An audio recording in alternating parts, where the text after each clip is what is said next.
골로새 강의 30번째 시간입니다. 우리는 2주 동안 성경에서 증거하고 있는 세 가지 진리의 내용에 대해서 배우죠.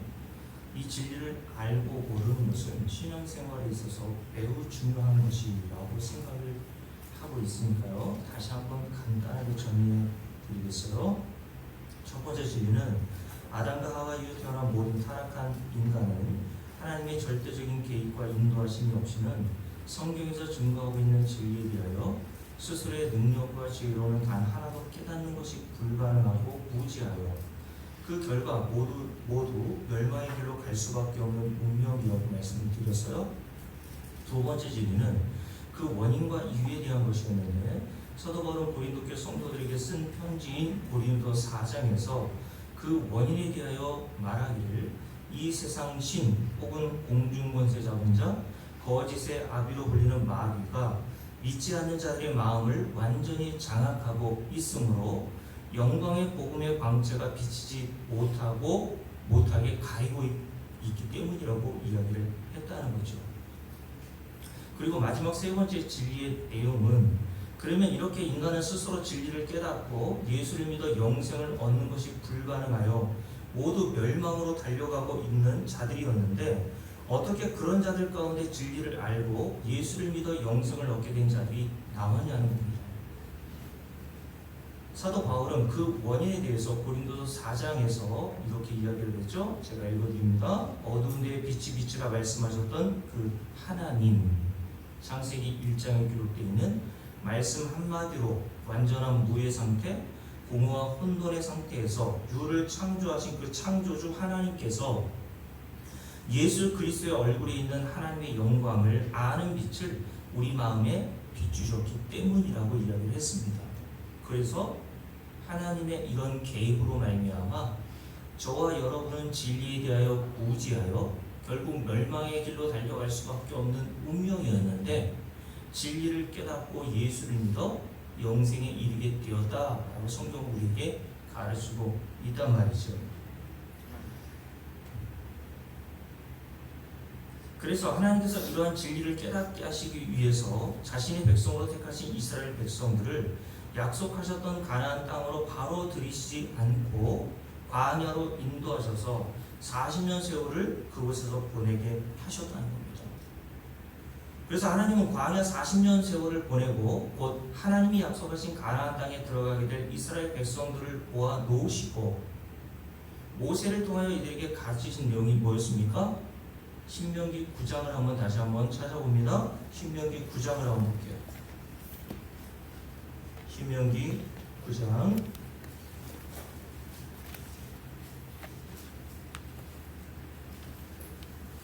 1절부터 8절 말씀까지 기록되어 있는데요. 신명기 9장 1절부터 8절 말씀입니다. 1절의 시작이 어떻게 되어 있죠? 이스라엘아 들으라 라고 되어 있는데 사실은 영어 성경에 보면 들으라고 먼저입니다. 그리고 실제로 이 구약 성경이 쓰여진 히브리어에 보면 들으라 이스라엘아 이렇게 되어 있단 말이에요. 그래서 히브리어 원문에 보면 쉐마 이스라엘 이렇게 말씀하고 있죠. 여러분들과 저에게 오늘 하나님께서 들어야 할 내용을 말씀해 주신다고 생각하시면 되겠죠. 뭘 들어 알라는 겁니까?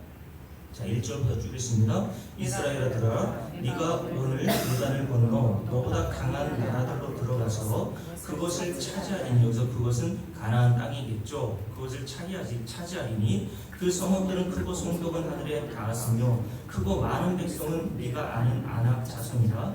그에 대한 말을 네가 들었나니 이르기를 누가 아낙 자손을 능히 당하려 하거니와 오늘 너는 알라라고 이야기합니다.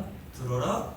이거 반드시 알아야 돼 라고 말씀하신다는 거예요. 그래서 이스라엘 백성들을 하나님께서 광야 40년 동안의 세월을 보내게 하신 거라고 말씀을 드렸어요.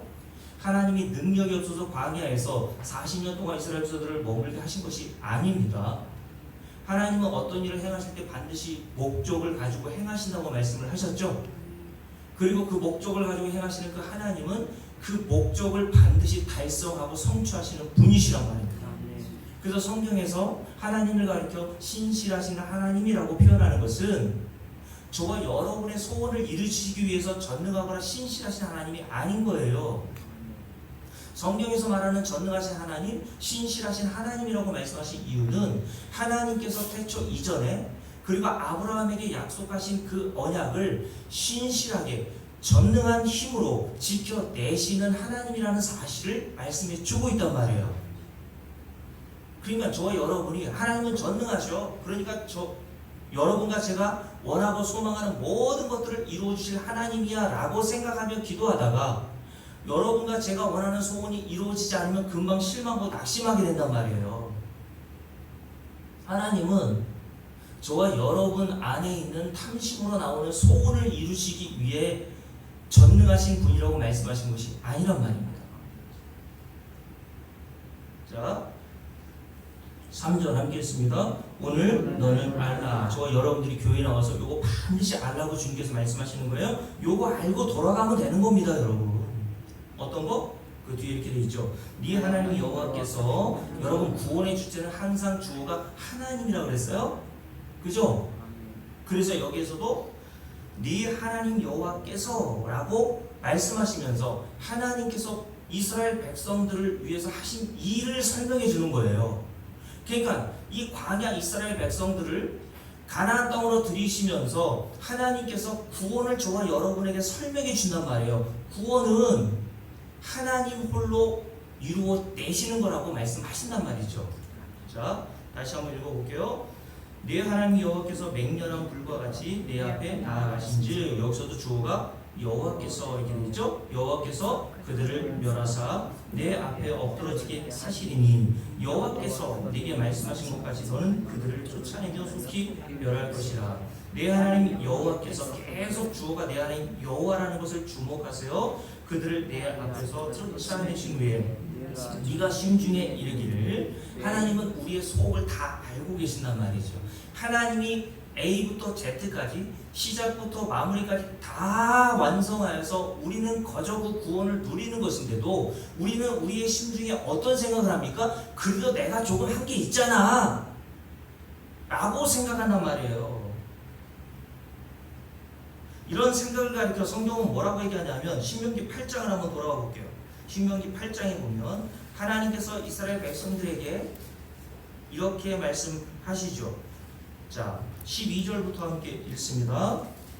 네가 먹어서 배부르고 아름다운 집을 짓고 거주하게 되면 어디서요? 가나안 땅, 하나님이 약속하신 그 가나안 땅에 들어가서 너희들이 배부르고 살찌고 너희들이 많은 혜택을 누리게 될 거라는 말씀을 하시는 거예요. 13절, 또 내 소와 양이 번성하며 내 은금이 증식되며 내 소유가 다 풍부하게 될 때에 내 마음이 교만하여 내 하나님 여호와를 뭐한다고요? 잊어버릴까 염려하노라. 여호와는 너를 애굽 땅 종되었던 집에서 이끌어내시고 너를 인도하여 그 광대하고 위험한 광야 곧 불뱀과 전갈이 있고 물이 없는 간조한 땅을 지나, 광야죠, 간조한 땅을 지나게 하셨으며 또 너를 위하여 단단한 반석에서 물을 내셨으며 내 조상들도 알지 못하던 그 만나를 광야에서 내게 40년 동안을 먹이셨단 말이죠. 누가요? 하나님께서. 이는 다 너를 어떻게 하시기 위해서? 낮추시고 너를 시험하사 마침내 내게 복을 주려 하심이었느니라. 그러나 네가 마음에 이르기를, 어떻게 생각한다고 인간은?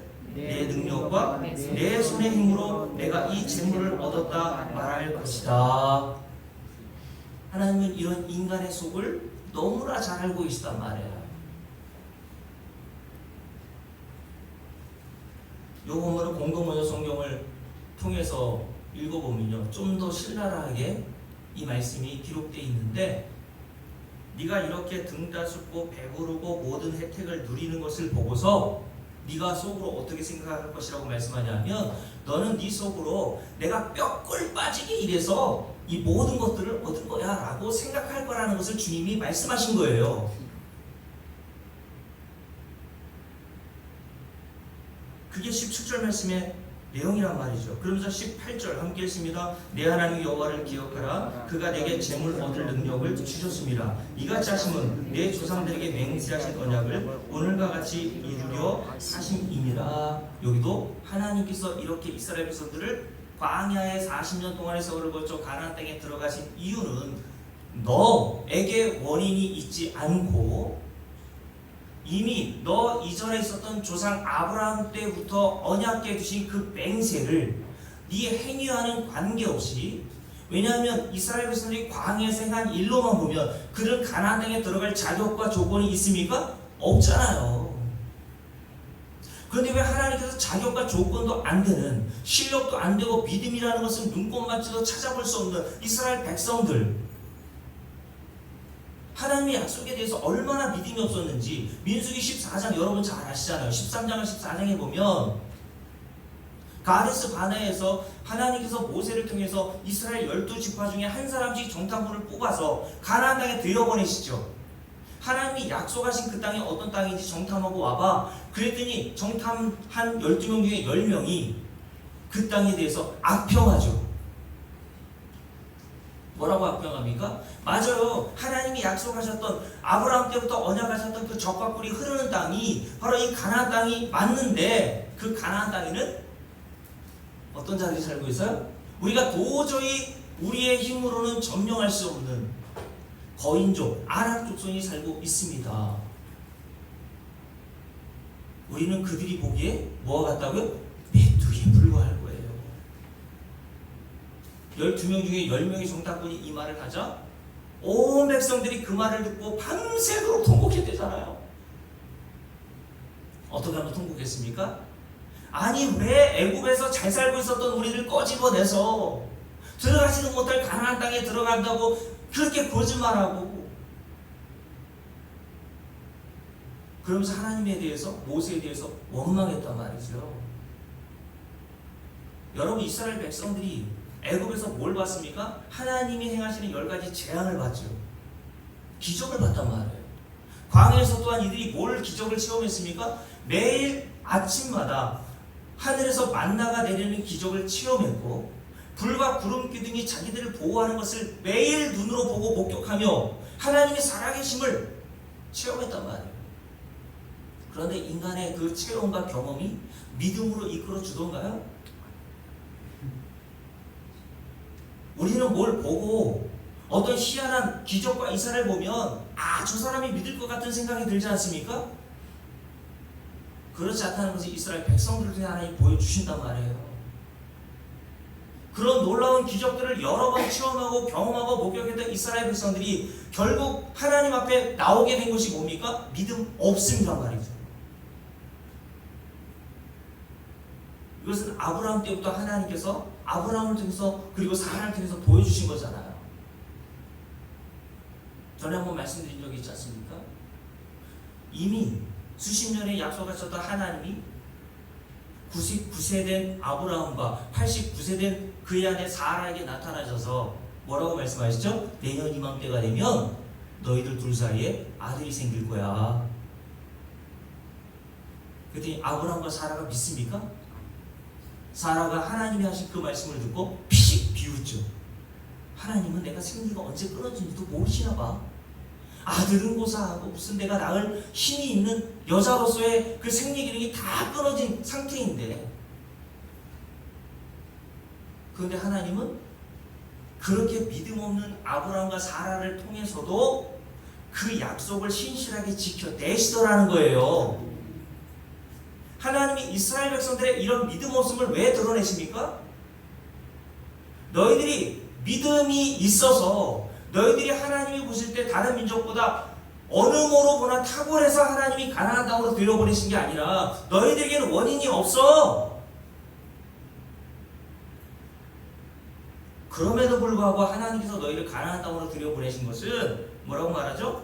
8장 우리 함께 마지막 절 다시 읽습니다. 내 하나님 여호와를 기억하라. 18절입니다. 그가 내게 재물 얻을 능력을 주셨습니다. 이같이 하심은 가나안 땅에 너희들을 들여보내시고 가나안 땅에서 얻는 모든 혜택을 너희들에게 주심은 뭐 때문입니까? 네 조상들에게 맹세하신 그 언약을 오늘과 같이 이루려 하심이니라. 아브라함과 이삭과 야곱에게 지속적으로 하나님이 언약하신 그 내용을 너희의 행함과는 관계없이, 너희들이 조건이 있든지 자격이 있든지 관계없이 하나님이 아브라함을 택하셔서 약속하신 그 모든 언약을 완벽하고 완전하게 이루어 내시기 위해서 너희들을 가나안 땅으로 들여 보내준 거야. 그러니까 네가 가나안 땅에 들어가가지고 많은 것들을 누리게 될 때에 네 힘으로 네 능력으로 네가 잘나서 얻은 것이라고 착각하지 마. 네가 지금 경제적으로 누리고 있는 모든 혜택들이 네가 뼈 빠지게 공부 잘해서 얻은 거라고 착각하지 좀 마. 근데 인간은 그렇게 착각하고 산단 말이에요. 그래서 그 착각 속에 살고 있었던 타락한 인간을 하나님께서 구원해 내셔서 이 진리를 우리에게 깨닫게 하신단 말이에요. 어디서? 이 광야 같은 세상 속에서.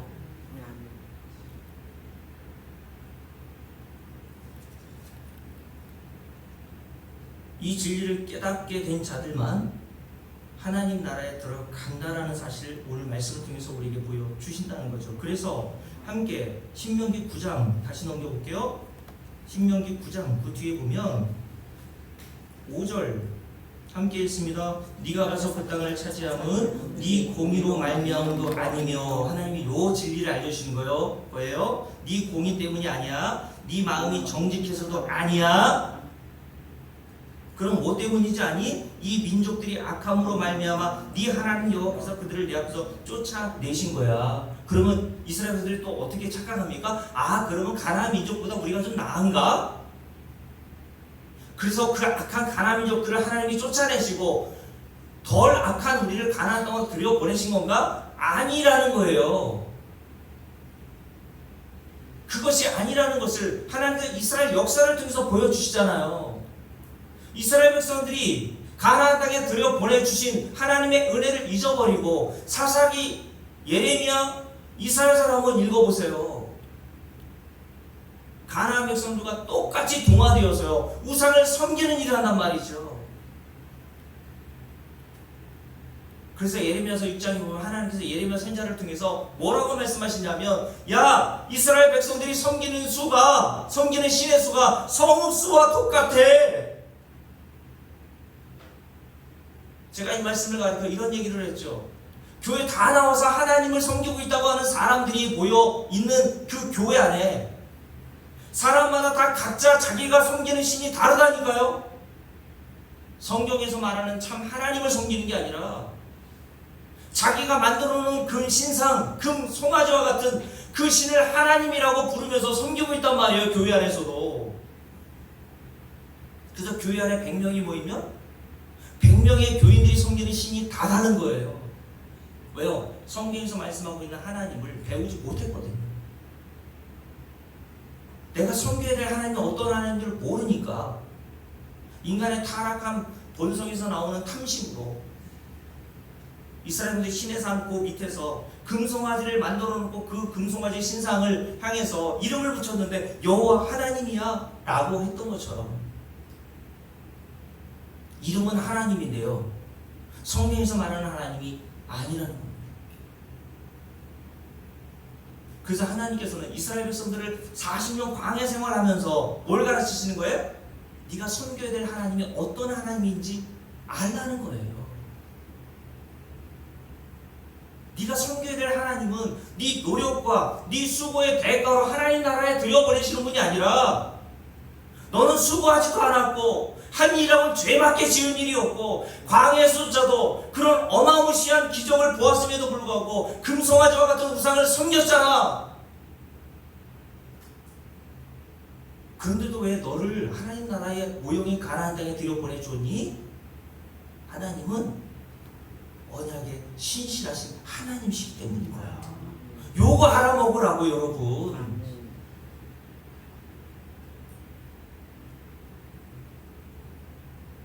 그러면서 이렇게 말씀하시죠. 함께 읽습니다. 여호와께서 그들을 내 앞에서 쫓아내심이라.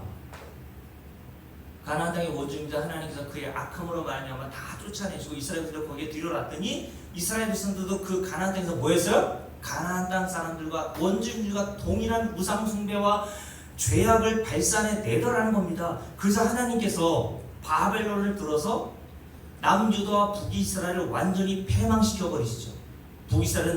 북이스라엘은 아수르에 의해서, 남유다는 바벨론에 의해서 하나님이 그들을 완전히 패망하게 하시고 바벨론 포로로 질질질 끌려가게 하신단 말이에요. 왜 그런 모습을 우리에게 보여주신 겁니까? 너도 마찬가지라는 거예요. 너도 네 악함으로 하나님이 너의 행위로 말미암아 구원을 줄지 안 줄지를 결정하셨다면 너도 가나안 백성들과 다를 바가 없이 하나님 나라에서 쫓겨내야 될 자야.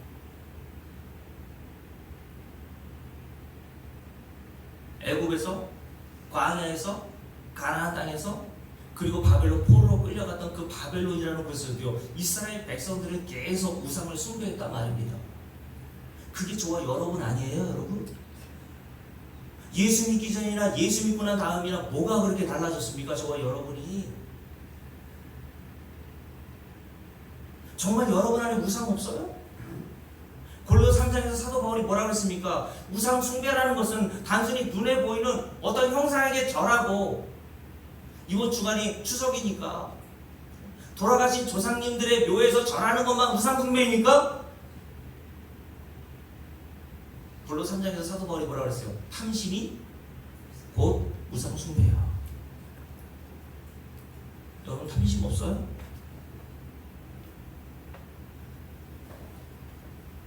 하나님이 주신 지금의 것들로 만족하며 사십니까? 디모데후서에서 사도 바울이 디모데에게 보낸 편지에서 뭐라고 그랬습니까? 먹는 것, 입는 것이 있으면 뭐 한 줄 알라고요?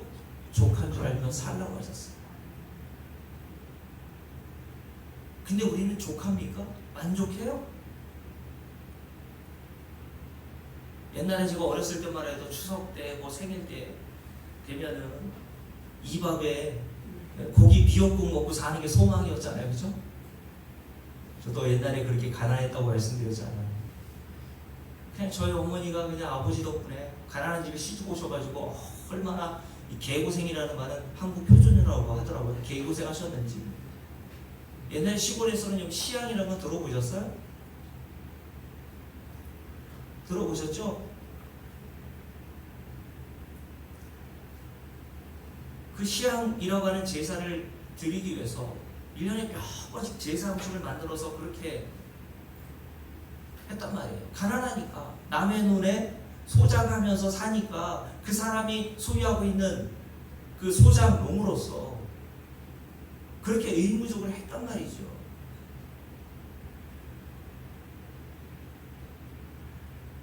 그러면서 정부에서 나눠주는 누런 전국민쌀 우리 가족들이 먹고 살았습니다. 전국민쌀이 없을 때 초등학교 때 생각을 하면 그때만 해도요, 지금 건강식으로 보리밥을 먹죠. 여러분이 진짜 어렸을 때 보리밥은 누가 먹는 거예요? 지리도 가난한 사람들이 먹는 밥이 보리밥이었단 말입니다. 근데 저희 어머니께서 보리밥을 잔뜩 한 80% 섞고 20%는 쌀밥 이렇게 해주시거든요. 그리고 저희 아버지를 비율이 보리밥 10%, 쌀밥 한 8, 90% 이렇게 해요. 그리고 막내, 제 동생, 막내 동생에게는 보리밥 반, 쌀밥 반. 저는 장남이니까 보리밥 80, 쌀밥 20%. 그래서 그 당시만 해도요, 보릿고개가 있고 막 그럴 때 그렇게 가난했던 저희 부모님 시대의 소원이 뭐였습니까? 이밥이 뭐예요? 쌀밥이잖아요, 그죠? 공주에도 이밥이라고 하는 식당이 있더라고요. 이밥에 고깃국 한번 먹어봤으면 그게 소원이었잖아요. 소원 성취됐잖아요, 저와 여러분. 흰 쌀밥 없는 분 저한테 얘기하세요. 제가 사드릴 테니까. 근데 그것으로 여러분 만족이 되든가요? 만족이 됩니까? 요거 얻으면 요게 또 부족한 것 같고, 요거 얻으면 또 요것도 부족한 것 같고, 죽을 때까지 인간은 탐심으로 가득한 존재라는 사실을 밖으로 보여주고 사는 겁니다. 근데 그 성도는 그게 탐심이 우상숭배라는 걸 알아먹는다니까요.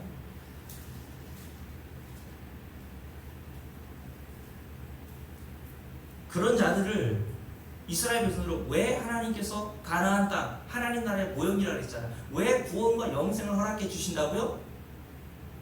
하나님의 언약 때문이라는 거예요.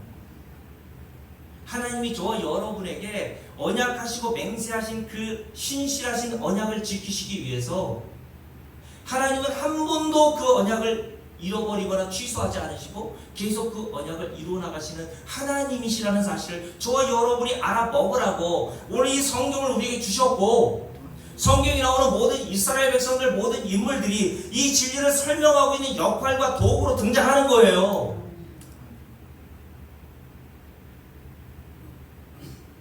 자, 6절 말씀 보십시오. 함께 읽습니다. 그러므로 네가 알 것은, 요거 알라고 또 얘기하죠. 9장 1절 이스라엘아 들으라 라고 이야기를 했던 하나님께서 6절에서 그러므로 네가 알 것을 함께 했습니다. 네 하나님 여호와께서 네게 이 아름다운 땅을 기업으로 주신 것이 네 공의로 말미암이 아니니라. 너는 목이 고든 백성이니라. 너는 광야에서 네 하나님 여호와를 경노하게 하던 일을 잊지 말고 기억하라. 네가 애굽 땅에서 나오던 날부터 이곳에 이르기까지 가나안 땅에 이르기까지 어떻게 했다고요? 늘 거기다 줄을 빡빡 보느라 제가 말씀드렸죠. 늘 always, every day, 매일. 저와 여러분이 사는 태어날 때부터 죽을 때까지 매일 하는 일이 뭐예요? 여호와를 거역하였으되 호렙산에서 너희가 여호와를 경노하게 하였으므로 여호와께서 진노하사 너희를 멸하려 하셨느니라. 무슨 말씀입니까? 너희들도 너희 조상들과 같이 호렙산 그 밑에서 금송아지 우상을 섬길 때에 하나님의 진노로 죽은 자들이 있잖아. 그들과 같이 너희도 죽어야 마땅한 자였어. 그거 알아먹어. 그래서 24절도 볼게요. 8장 24절.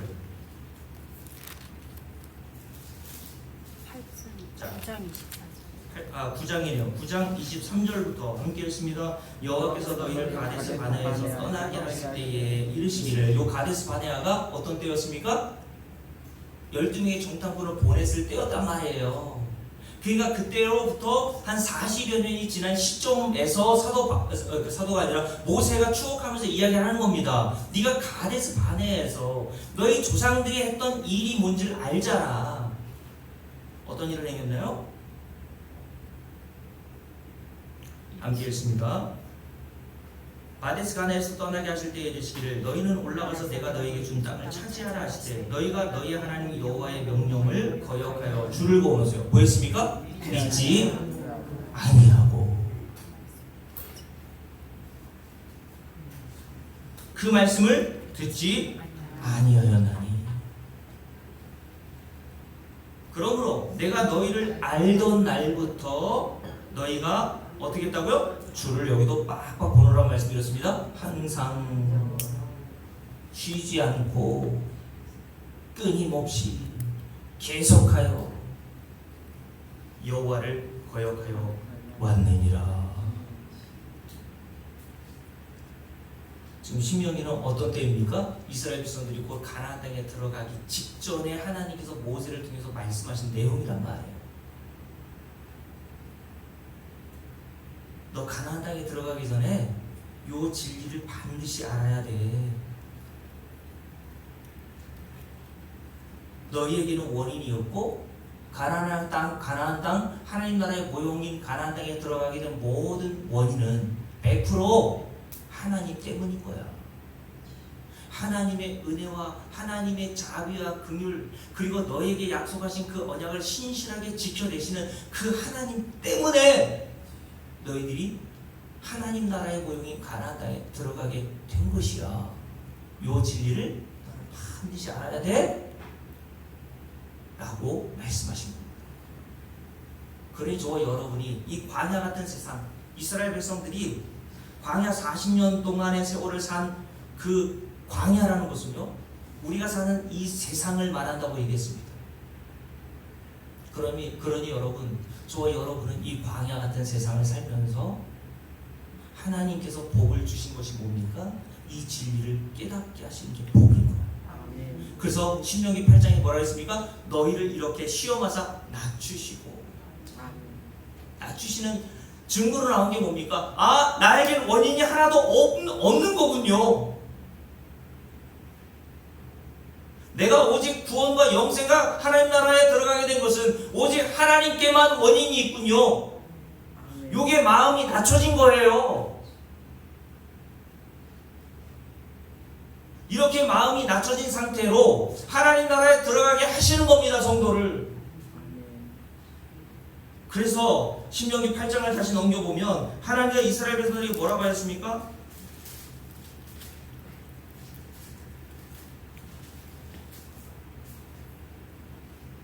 이렇게 하시면서 16절, 8장 16절 함께 했습니다. 네 조상들도 알지 못하던 그 만나를 광야에서 내게 먹이셨나니 이는 다 이렇게 너를 어떻게 하시겠다고요? 낮추시며. 그러니까 하나님의 백성들이라면 반드시 이렇게 낮춰지게 돼 있어요. 맞습니까? 우리에게 원인이 없고 오직 하나님께만 원인이 있다. 이게 낮춰진 거라고 그랬습니다. 그래서 성도의 입에서는 내 자랑은 삭제되고 나에게 원인이 없음을 알고 하나님의 은혜와 하나님의 긍휼과 자비만을 찬송하게 되는 방식으로 나온단 말이에요. 결과적으로. 왜요? 지난주에 오신 분은 들었잖아요. 이사야서 43장에 하나님께서 저와 여러분을 창조하신 목적이 뭐라 했습니까? 이 모든 만물을 창조하신 목적, 내가 나를 위하여 너를 지었나니. 뭐하기 위해서? 일시켜 먹으려고. 이거예요? 하나님은 저와 여러분에게 일시켜 먹으려고 교회에 오라고 하신 거 아니에요. 그래서 우리 교회에서도 웬만하면 일 안 시키잖아요. 하고 싶지 않으면 하지 말라고 제가 얘기하지 않습니까?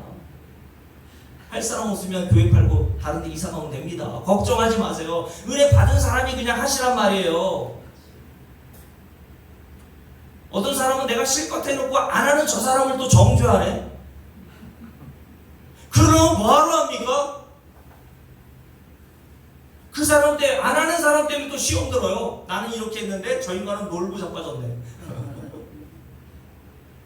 그렇게 정죄하고 자기가 시험에 들려면 아예 안 하는 게 낫단 말입니다. 진리를 알고 은혜를 깨닫기 전에는요, 아무 일도 하지 않는 게 나을 수가 있어요. 하나님은 저와 여러분에게 이 광야 같은 세상, 그리고 교회에 불러 모으신 이유는요, 여러분들을 일시키기 위해서가 아니에요.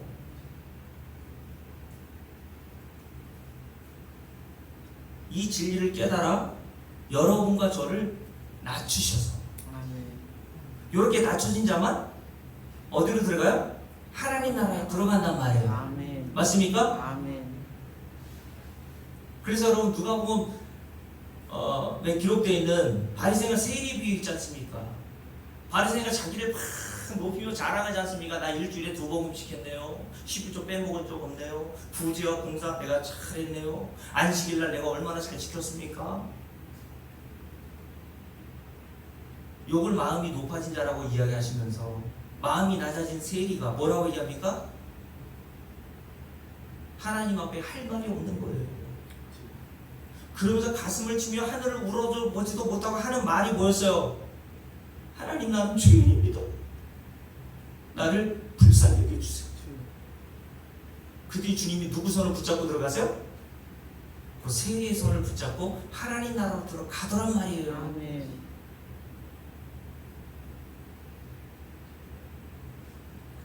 그래서 그 비유에 보면 바리새인과 같이 높아진 자를 하나님이 낮추시고 세리와 같이 낮아진 자를 하나님이 높이신다라고 되어 있어요. 하나님 나라 세리와 같은 자만 데리고 들어가십니다. 그러면 하나님 나라가 이렇게 낮아진 자만 들어갈 수 있는 곳이라면 하나님께서 저와 여러분을 들어가시게 하시기 위해서 어떻게 하시겠어요? 이 세상에서 낮추셔야죠. 세리와 같이 나는 죄인 중에 그리스도로서 하나님 나라에 들어갈 어떤 명분이나 자격과 조건이 안 되는 자가 맞군요. 하나님 나를 불쌍히 여겨주세요. 하나님의 은혜와 자비와 긍휼만을 바라보는 자리로 우리를 내려가게 하신단 말입니다. 이게 하나님이 저와 여러분을 하나님 나라로 데려가시기 위해서 지금 하시는 일이란 말입니다. 그래서 빌립보서 1장에 보면 사도 바울이 뭐라 그랬습니까? 우리 안에서 어떤 일? 착한 일을 시작하신 이가. 그래서 예수께서 오시는 날같이 그 착한 일을 다 이루어 완성시키신다고 되어 있어요. 여러분 안에 와 계신 성령께서는요, 이 말씀을 통해서 우리를 계속 낮추셔서 하나님 나라에 들어갈 수 있는 자의 모습으로 우리를 만들어 가시는 중입니다. 아멘. 그래서 이게 뭐라고 합니까? 함께 읽어볼게요. 자, 8장이죠. 8장 찾아놓으셨죠? 함께 읽습니다. 16절. 이는 다 너를 낮추시며 너를 시험하사 주를 거노라고 그러셨죠? 마침내 하나님이 하시려는 게 뭐예요? 마침내 너 개고생해서 지긋지긋하게 하려고 하는 게 아니라 뭘 주시기 위해서? 내게 복을 주게. 네게 복을 주려 하심이야. 아멘. 여러분, 하나님께서 저 여러분에게 주시는 복은요, 우리가 생각하고 우리가 추구하고 우리가 기대하는 복과는 달라요.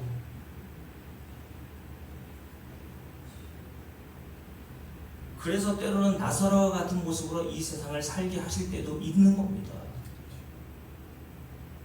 부자와 나사로의 비유 아시죠? 부자는 어떤 자를 부자라고 얘기합니까? 이 세상에 의지할 게 너무 많은 자를 부자라고 얘기하는 거예요. 돈만 많은 자가 아닙니다. 어떤 자는 돈을 의지하지만 어떤 자는 또 자식을 의지하고 어떤 자는 또 자기 자신의 건강과 자기 자신의 능력을 의지하고 살잖아요.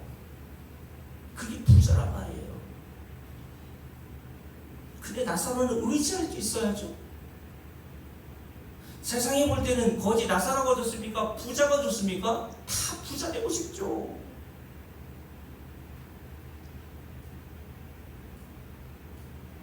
근데 여러분, 나사로의 원래 이름의 뜻이 뭔지 아십니까? 나사로의 이름의 뜻, 여러분과 제가 가지고 있는 이름은 다 거기에는 부모가 지어준 이름의 뜻이 있잖아요. 건철, 세울 건, 밟을 철. 어마어마한 기대를 가지시고 저를 건철이라고 지었던 것이라고 생각하는데, 여러분, 왜 거지와 나사로의 비유에서 그 거지의 이름이 나사로였을까요? 나사로의 이름은요, 하나님이 도우셨다 라는 뜻입니다. 하나님이 도우셔서 고작 된 게 뭐예요? 거지가 되더란 말입니다. 그렇다고 여러분 가난하게 된다는 말이 아니에요. 또 예수 믿으면 가난하게 된다는 말인가? 아니에요. 여러분, 예수를 믿게 되면요, 나사로와 같이요, 돈이 있고 남편이 있고 내가 재능이 있어도요, 내가 의지할 분은 하나님 한 분밖에 없다는 사실을 알고, 아멘. 나사로와 같이 하나님이 나를 도우시지 않으면 하나님 나라에 들어갈 수 없는 자로 안다는 말이에요. 그게. 아멘. 그래서 하나님은 저와 여러분을 부자로 만드시는 것이 아니라 이미 저와 여러분 태어날 때부터 부자로 태어나거든요. 인간은 다 선악과를 먹고 하나님처럼 되었어요. 하나님이라는 존재는 어떤 존재입니까? 천상천하 유아 독존이죠. 그죠? 내가 최고야. 내가 제일 잘났어. 그래서 요즘 노래 가사에도 그런 가사들이 얼마나 많이 있습니까? 내가 제일 잘 나가.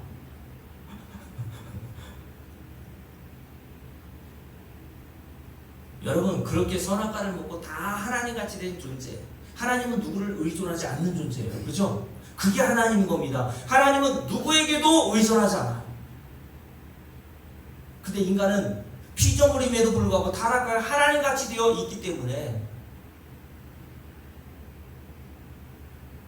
하나님을 의존하여 살기를 부정하고 자신과 자신이 가지고 있는 소유물을 의존하고 살려고 하는 본성들이 있단 말이에요.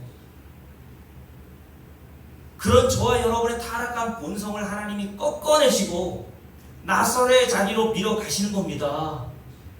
하나님이 널 도우시지 않으면 너는 아무것도 할 수 없는 존재야. 이 진리를 깨닫게 하시기 위해서 하나님이 저와 여러분의 인생에 수많은 장치를 해놓으신 거예요. 그래서 자신을 믿고 살았는데 자식이 그냥 마음대로 됩니까? 안 됩니까? 우리 성집사님, 자식이 마음대로 되나요? 안 되나요? 잘 안 되죠?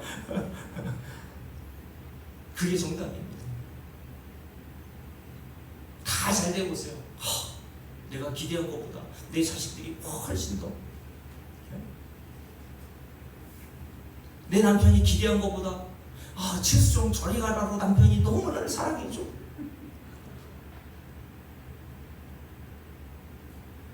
여러분, 하나님께서 저와 여러분을 세상 가운데 살면서 광야는 환난과 고난의 상징이잖아요, 그죠? 사람이 살 수 없는 그 고난의 환경인 광야로 밀어넣으셔서 뭔가 진리를 배우게 하신 것은 마침내 복을 주시기 위해서라 그랬잖아요. 저와 여러분, 강연사님, 예수 믿지 않는 사람과 장로님을 비교했을 때 누가 더 환난이 많은 것 같아요? 제가 더 많아요. 왜 그렇죠? 아니, 예수 믿는데 왜 되는 게 없고 내 인생은 왜 이러나? 그러면서 어떤 목사님이 또 그런 자에게 이런 말씀을 주시죠. 예수 잘 못 믿어서 그래. 11조 떼먹은 거 있잖아. 다시 짐을 져주시는 거죠. 아니, 예수 믿으면 만사형통이라고 어떤 목사님들 얘기하잖아요. 영혼만 잘 되는 게 아니라 범사가 잘 되고 몸도 건강해. 그래서 건강하지 않고 병하면 그 저주라고 얘기하고 가난하면 저주라고 얘기하는 분들도 있단 말이에요, 지금도. 그럼 나사로는 뭐고 예수님의 제자들은 뭡니까 도대체? 하나님은요, 저와 여러분에게 마침내 복을 주시겠다라는 내용을 다 하는 게 아니라 그랬어요. 우리의 마음을 이렇게 낮추시고 나사로의 자리, 세리의 자리로 들어가게 하셔서 하나님의 긍휼과 자비가 아니면 나는 어떻게 했을 뻔했나? 그걸 깨닫게 하신 게 진짜 하나님이 저와 여러분에게 주신 복입니다. 아멘. 그 복을 받은 자는 하나님 나라 들어가는 거예요. 아멘. 그래서 하나님께서 강현우 장로님에게 이 광야 같은 세상에서 환난과 고난을 당하게 하시는 겁니다. 아멘. 그때 어떻게 했어요, 장로님? 그때 어떻게 살았습니까? 어떻게 신앙생활했어요? 신기산 기도원 가면서 뭐 어떻게 했습니까? 주님밖에 없습니다. 나 좀 살려주세요. 근데 요즘 살만하니까, 그죠?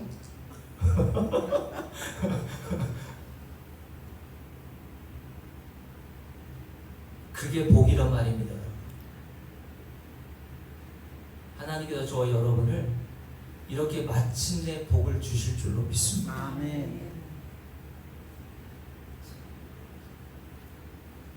이렇게 하나님께서 행하시는 이런 진리를 깨닫고 오라고 하나님께서 저와 여러분을 보내주셨고, 성도는 이 진리를 깨달으면 깨달아갈수록 이 광야 같은 세상에서 하나님의 긍휼과 자비와 은혜만을 바라보고 살게 되는 거예요.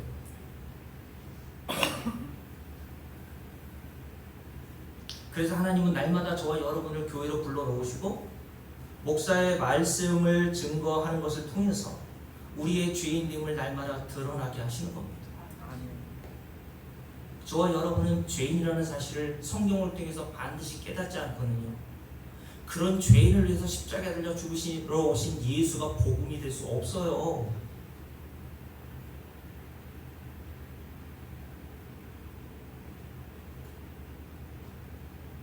그래서 여러분, 사도 바울은 로마서 4장에서 이렇게 얘기했습니다. 로마서 4장 볼까요? 로마서 4장 한번 보십시오. 사도 바울이 성령을 통해서 복음의 진리, 그러니까 구약 성경 전체에서 뭘 얘기하고 있는지를 깨닫고 나서 아브라함, 다윗에 대한 이야기를 하면서 이렇게 이야기했습니다. 로마서 4장을 한번 보십시오. 자, 로마서 4장.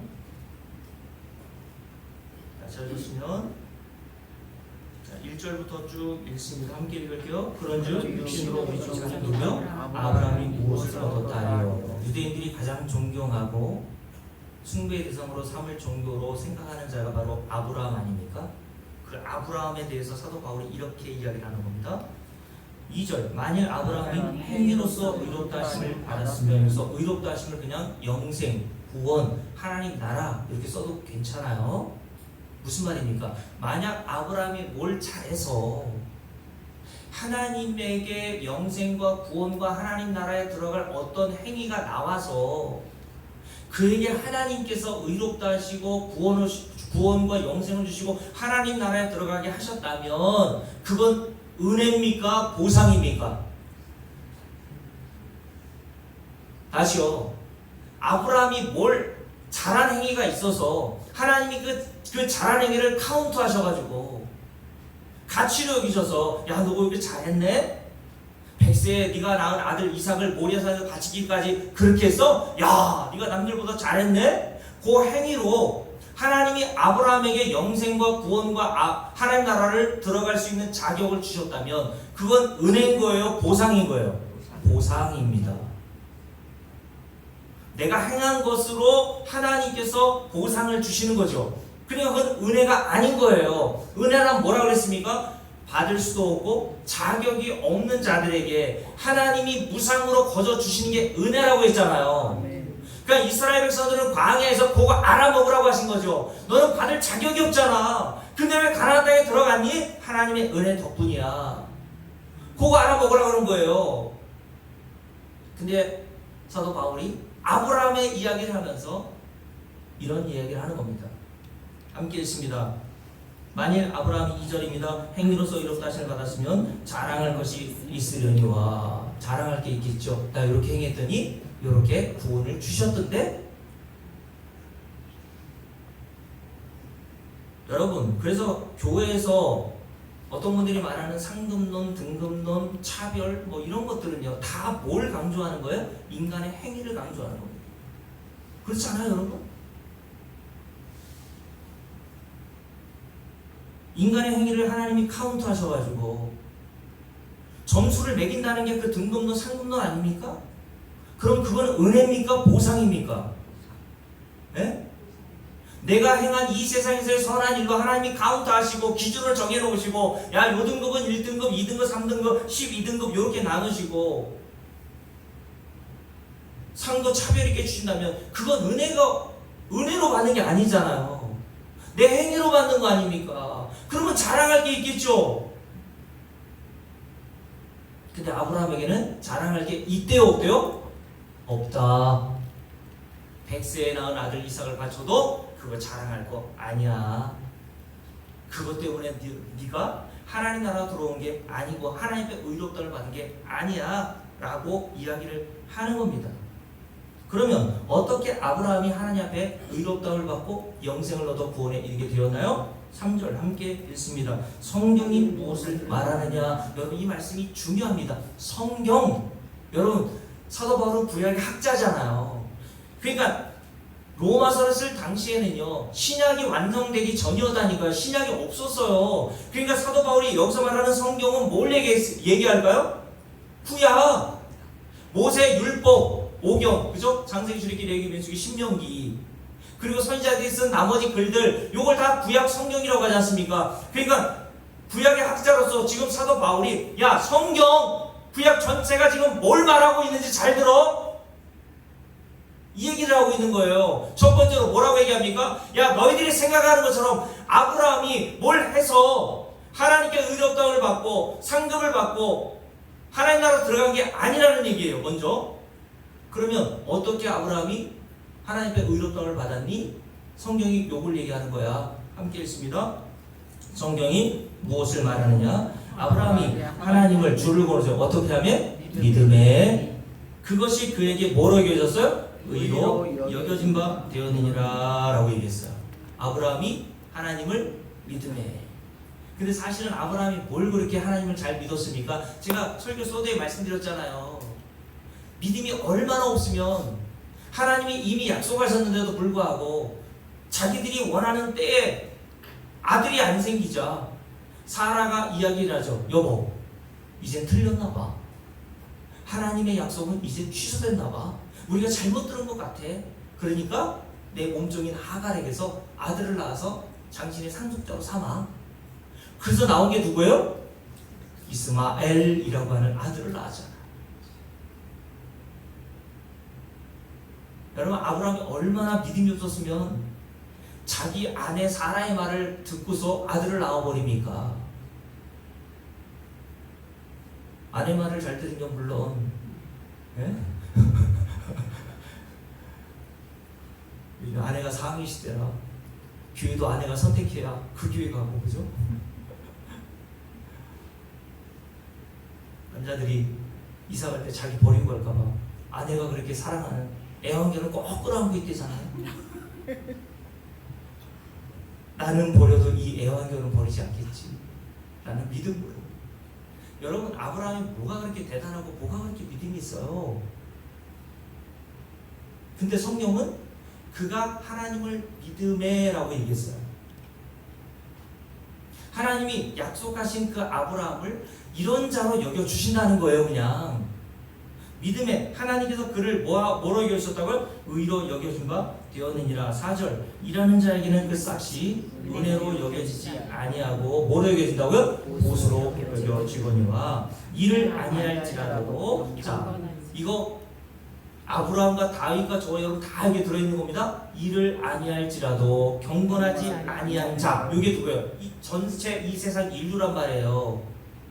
근데 이란 것은 있죠. 어떤 일? 죄를 짓는 일을 했잖아요. 그렇죠? 여기서 일을 아니한다는 것은 하나님이 말씀하시고 하나님이 원하시는 일을 아브라함과 다윗은 하나도 한 게 없단 말이에요. 저와 여러분들도 그걸 카운트할 게 없단 말입니다. 왜 그래요? 야고보서 2장에서 뭐라고 그랬어요? 그래도 아브라함은, 그래도 모세는, 그래도 누구는, 그래도 나는 요거를 했는데, 야고보서 2장에서 뭐라고 했습니까? 온 율법을 지키다가 하나를 어기면 모든 율법을 다 범하는 것이다. 지키려면 어떻게 하라고요? 다 지켜. 100개 중에 99개 지킨 자하고 100개 중에 하나 지킨 자가 하나님 앞에서는 다 카운트가 안 돼. 다 빵점. 그러니 하나님 앞에서 모든 인간은 다 일한 것이 없는 자인 거예요. 여기에 누가 포함되어 있다고요? 유대인들이 그렇게 존경하기를 맞이하냐 했던 조상이었던 아브라함. 그리고 다윗, 저와 여러분도 얼마나 다윗을 좋아합니까? 함께 읽습니다. 이를 아니할지라도 5절 경건하지 아니한 자를 의롭다 하시는 이분이 누굽니까? 이분이 하나님이세요. 성경에서 말씀하시는 하나님. 성경에서 우리에게 이분이 바로 참 하나님으로, 너희들이 성경을 하나님으로 우리에게 주신 하나님.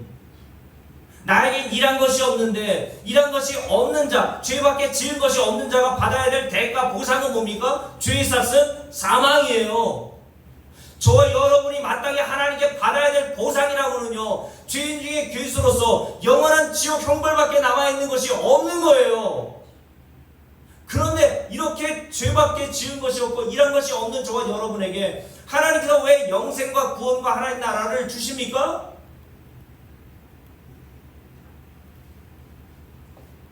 함께 읽어볼게요. 자, 5절 함께 읽습니다. 이를 아니할지라도 경건하지 아니한 자, 저와 여러분 의롭다 하시는 이를 하나님 믿는 자에게는 그의 믿음을 의로 여기시나니 이란 것이 없이 하나님께 의로 여기심을 받는 사람의 복에 대하여 누가? 다윗이 말한 바 불법이 사함을 받고 죄가 가려진 짐을 받는 사람들은 복이 있고 주께서 그 죄를 인정하지 아니할 사람은 복이 있도다 함과 같으니라. 그런즉 이 복이 어떤 복이에요? 하나님 앞에 일한 것이 없는데 의롭다 하심을 받는 그 복을 얘기하는 거예요. 그 복이 아브라함과 다윗에게 주어졌는데 아브라함과 다윗에게만 주어진 것이 아니라 할례자에게도냐 혹은 무할례자에게도냐. 물론 우리가 말하기를 아브라함에게 그 믿음이 의로 여겨졌다 하노라. 그런데 그것이 어떻게 여겨졌느냐? 할례시냐 무할례시냐? 할례시가 아니요 무할례시니라. 그가 할례의 표를 받은 것은 무할례시의 믿음으로 된 의를 인친 것이니 이는 무할례자로서 믿는 모든 자의 조상이 되어 그들도 의로 여기심을 얻게 하려 하심이라. 또한 할례자의 조상이 되었나니 곧 할례 받을 자에게 뿐만 아니라 우리 조상 아브라함이 무할례시에 가졌던 그 믿음의 자체를 따르는 자들에게도 그러하니라. 무슨 말입니까? 아브라함과 다윗 이란 것이 없는데 하나님께서 그 모든 아브라함과 다윗을 의롭다고 여겨주셨던 그 하나님께서 저와 여러분들에게도 동일하게 의롭다 하여 주신단 말이에요. 무엇을 통해서? 예수 그리스도를 믿는 믿음을 통해서. 아멘. 아브라함이 믿음으로 의롭다를 받았죠. 근데 왜 우리가 예수를 믿어야 됩니까? 나에게는 소망이 없다는 사실을 알아야 예수를 믿는 거예요. 나는 하나님 나라에 들어갈 자격과 조건이 안 된다는 그 불가능한 자라는 사실을 알아야 하나님이 구원의 방법으로 제시하신 예수 그리스도의 십자가의 은혜와 공로를 믿는 겁니다. 그러니 예수님 옆에 매달려 죽어가던 강도 한 사람 있지 않습니까? 그가 행한 바로는 장로님, 강장로님, 강도가 평생 하던 일은 강도직밖에 없어요. 그러면 그가 행한 일로 판단한다면 그는 어디에 들어가야 돼요? 지옥에 떨어져야 마땅하죠. 근데 주님께서 그 강도에게 죽을 때 한마디 하시죠. 오늘 밤 네가 나와 함께 어디에? 낙원에 있으리라. 이게 죽을 때 가장 복된 복음의 메시지라고 그랬잖아요. 저와 여러분이 이 땅을 떠날 때 이것보다 더 큰 복된 소식이 어디 있습니까? 안 그래요? 이금희 고사님이 돌아가실 때가 분명히 오잖아요. 그죠? 돌아가실 때 세상에 산 땅값이 올랐다는 게 진짜 복음이에요? 지금 당장 죽게 생겼는데 죽음 이후에는 반드시 하나님 나라에 들어갈지 지옥에 던져질지 그 갈림길에 놓여있는 나에게 세종에 사둔 1000평의 땅이 100만 원이었는데 500만 원으로 올랐다는 게 그게 나에게 복음이 될 수 없는 거예요. 강도에게 진짜 복음은요, 이 한마디예요. 네가 오늘 밤 나와 함께 낙원에 있게 될 거야. 아멘. 뭘 한 게 있다고? 이런 것이 없는 강도에게 구원과 영생이 주어졌다면 그게 은혜 아닙니까, 여러분? 아멘.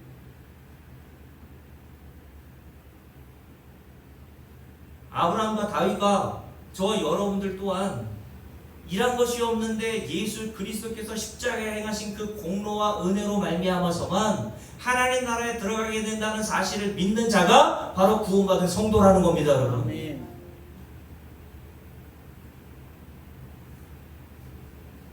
그러니 광야에서 이스라엘 백성들을 40년 동안 하나님께서 배우게 하신 진리는 십자가에서 완성된 거예요. 하나님께서는 그 십자가 이야기를 하시기 위해서 구약의 여러 사건과 광야 이스라엘 백성들의 모습을 우리에게 보여주신 거란 말이에요. 결국 뭘 얘기하는 거예요? 예수 그리스도와 십자가의 사건을 말씀하고 있는 거예요. 그러니 여러분, 말씀을 마칠게요. 사도행전 15장을 볼까요? 그 앞장에 있으니까요. 사도행전 15장에 보면요, 안디옥 교회에 들어온 어떤 유대인들이 예수 믿고 구원을 받은 안디옥 교회 성도들에게 뭐라고 가르치냐 하면 15장 1절 한번 봅시다. 함께 읽을게요. 어떤 사람들이 유대로부터 내려와서 형제들을 가르치되 예수 믿는 그리스도인들을 말하는 겁니다. 뭐라고 가르칩니까? 너희가 모세의 법대로 뭐를 할례를 받지 아니하면 능히 구원을 받지 못하리라. 유대인들에게서 할례 의식은요, 생명보다 더 중요한 의식이라고 말씀드렸죠. 그래서 안식일 날이라도 낳은 지 8일째 되는 아이가 있으면 안식일에 일하지 말라는 계명까지 어겨가면서 할례 의식을 행했습니다. 그 정도로 유대인들에게서는 할례는 생명보다 귀한 거예요. 근데 유대로부터 내려온 자들이 안디옥교에 들어와서 뭐라고 그랬냐면 예수를 믿는 것도 중요해. 그래, 예수를 믿어야 구원받지. 그러나 할례도 행해야 온전한 구원을 받을 수 있어. 덧붙인 겁니다. 그리고 모세가 주었던 모세 율법에 기록되어 있는, 레위기에 기록되어 있는 먹지 말아야 될 음식, 요거 먹지 말아야 돼, 안식일 잘 지켜야 돼, 요런 몇 가지 율법 계명을 지켜야 예수 믿는 것 플러스 요 행위를 하면 구원에 이를 수 있다고 얘기한 거예요. 이 문제를 가지고 회의가 발생했는데 그게 바로 예루살렘 교회 회의였습니다. 사도 바울과 그리고 안디옥 교회 중추적인 인물들이 예루살렘 교회에 가가지고 이 문제를 가지고 논의합니다. 그런데 이 문제가 논의되어서 예루살렘 교회의 수장이었던 베드로가 어떤 결론을 내리죠? 함께 읽습니다.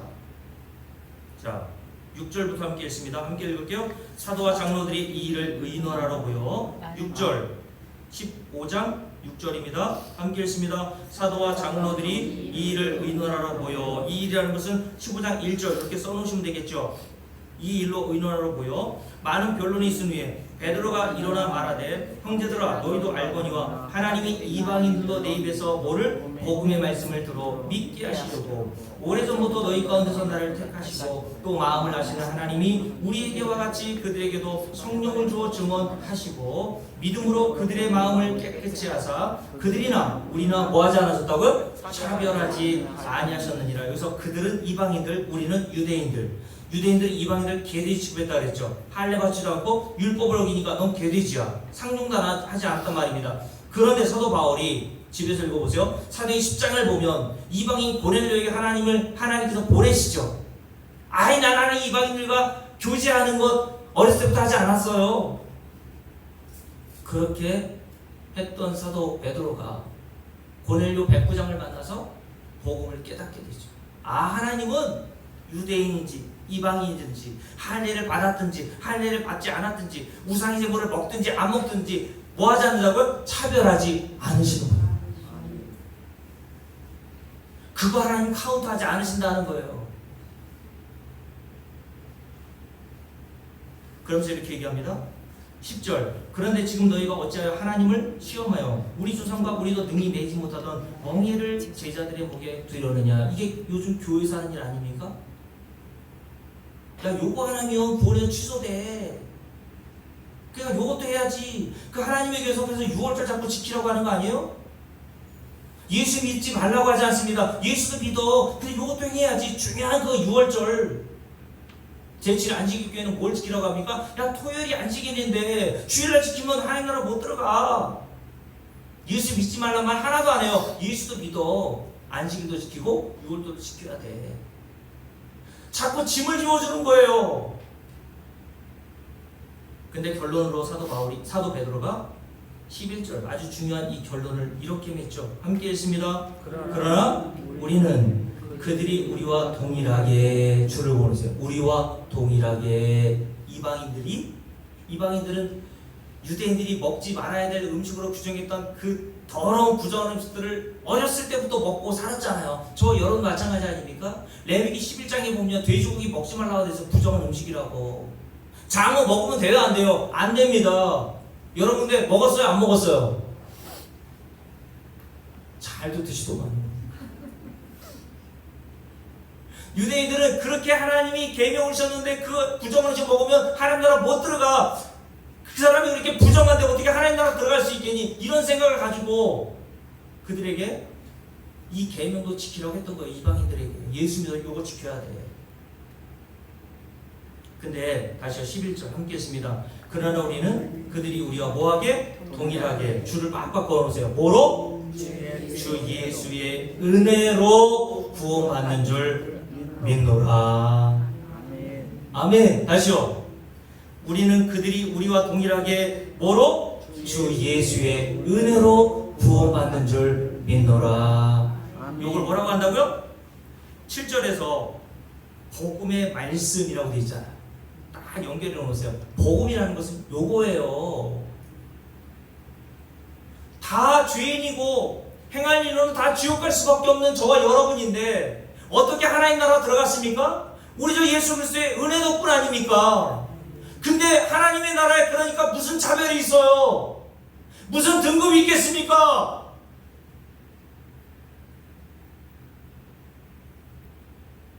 만약에 예수 그리스도께서 십자가에서 행하신 그 일 하나로 저와 여러분이 차별 없이 동일한 구원, 동일한 영생, 동일한 하나님 나라를 차지했다라고 성경이 말하고 있음에도 불구하고 여전히 자등으로 등급을 얘기하고 상급을 얘기하고 있다면 예수 그리스도의 십자가를 모독하는 거예요. 그게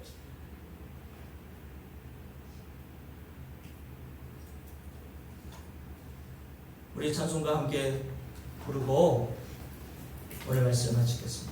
그럼 찬송가 304장 부를까요? 여러분, 저와 여러분이 구원받을 자격과 조건이 없는데 무엇 때문에 구원받는다고요? 구원받은 강도 한 일이 아무것도 없잖아요. 그 사람이나 우리나 다윗이나 아브라함이나 모든 사도보다 수고했던 사도 바울이나 동일하게 우리 주 예수 그리스도의 은혜로 구원받는 것입니다. 이 은혜를 깨달은 저와 여러분, 행한 것이 없고 죄밖에 지은 것이 없다는 사실을 깨닫는 저와 여러분은요, 그럼에도 불구하고 이런 자를 구원해 주시기 위해서 자기 아들을 보내신 하나님의 크신 사랑을 찬송할 수밖에 없어요. 이런 자들이 모인 것이 교회입니다. 여러분, 우리 함께 찬송합시다.